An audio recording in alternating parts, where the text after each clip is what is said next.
J-Lo getting back to her rom-com roots, and she's got an ensemble cast with her, including Josh Duhamel, Cheech Marin, Lenny Kravitz, and Jennifer Coolidge.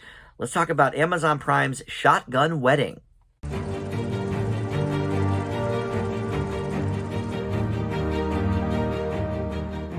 Hey guys, Dan here. This is Dan Reviews It. Welcome to my spoiler-free review for the new Amazon Prime film Shotgun Wedding. This is streaming right now and stars Jennifer Lopez and Josh Duhamel as a couple who has a destination wedding. However, in the midst of some infighting between the families and between the two of them, the wedding gets hijacked by pirates, and it goes from there in this action rom-com. Before we get to it, though, I want to welcome you to Dan Reviews It. Thank you for finding this video. Got a lot of great TV and movie reviews to check out on my channel here, and please consider subscribing down below. Would love to have you aboard in that capacity as well. Or you can like this video, share, subscribe, comment. All of these things help out the channel, so we would appreciate it. All right, let's get to this movie. So J-Lo, Jennifer Lopez, already had a pretty modest hit in a rom-com last year called Marry Me. It was sort of a small release in theaters because people were still kind of coming back from the pandemic, and it was also released on Peacock the same day. It was Valentine's weekend, so I think a lot of people chose to sort of stay in and watch it for free with their sweetheart.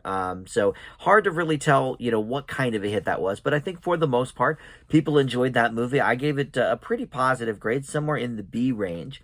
If I'm remembering that. But Shotgun Wedding is the new one, and I mentioned some of the stars up at the top there, and yeah, I mentioned that her betrothed here is Josh Duhamel, but Jennifer Coolidge, who is very hot right now from The White Lotus. She is in this. Cheech Marin, Sonia Braga, Desmond Borges, Lenny Kravitz, and a bunch of others. So there's been a lot of action rom-coms over the last few years. The most notable is The Lost City with Sandra Bullock and Channing Tatum, and that had a lot of charm, a lot of fun action sequences, and a lot of comedy.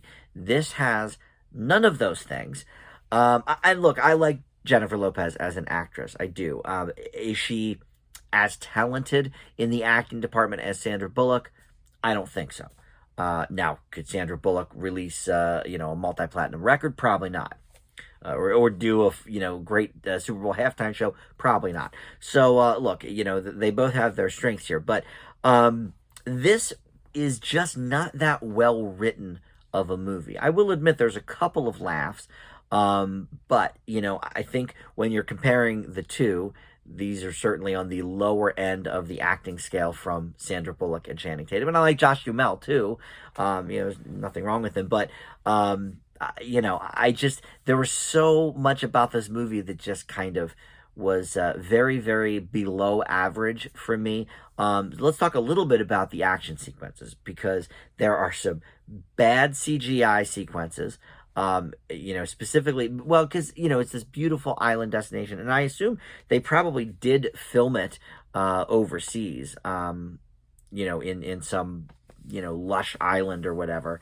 Where does it say? They were filmed in the Dominican Republic. So, okay, great, it's nice footage. But there's parts where they're, like, kind of in the jungle of the resort and stuff, and it looks so fake, behind the characters, so hated that.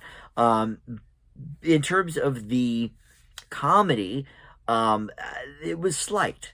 I laughed a few times, but, Jennifer Coolidge, I bring my buddy Tim up all the time on the channel, and he's been on many videos with me, but he, famously kind of hates Jennifer Coolidge. He doesn't like the whole sort of shtick and the routine that she's been doing since really the American Pie movies, and probably even before that.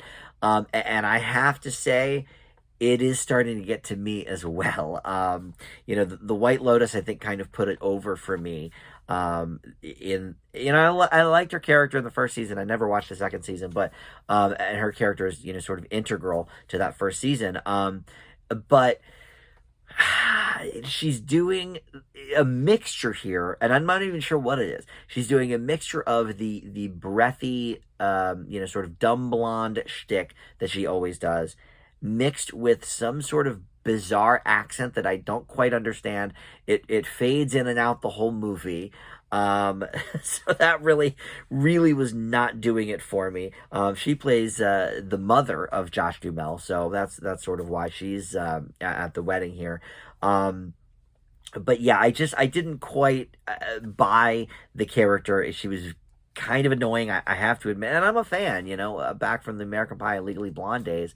But yeah, I would say this is even for her, this is a bizarre sort of character affectation sort of thing that was a turnoff. I will admit, in the positive column, I do think that Jennifer Lopez and Josh Duhamel have good chemistry together. I think, there were several scenes where, I mean, they were pretty much the only funny parts of the movie. Everybody around them, was really just a stock character, unfunny, poorly written. But when the two of them were together, usually when it was a scene when they were alone, yeah, there's a lot of fighting here because at the beginning of the movie they almost break up. And so while they're, chasing around the pirates and stuff, yes, there's some fighting between the two.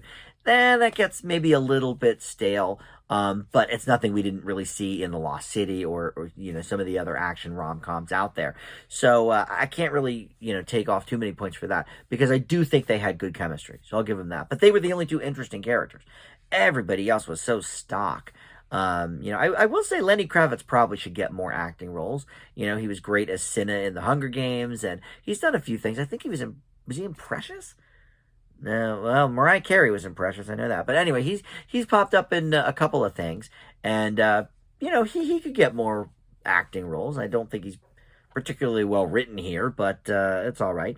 Him and the Jennifer Lopez character have kind of a history, and that's what sort of starts the fight between her and Josh Duhamel. But this was directed by Jason Moore, who only has 3 movies, including this one, under his belt in terms of directing, and both of them are far superior movies to this.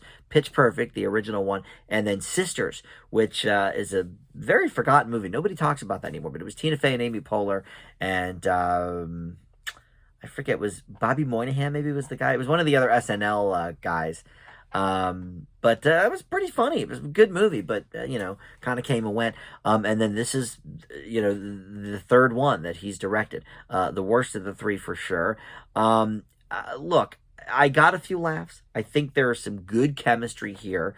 But overall, this is pretty much a miss. I'm going to leave Shotgun Wedding with a D+. All right, thanks for watching, and we'll see you next time on Dan Reviews It.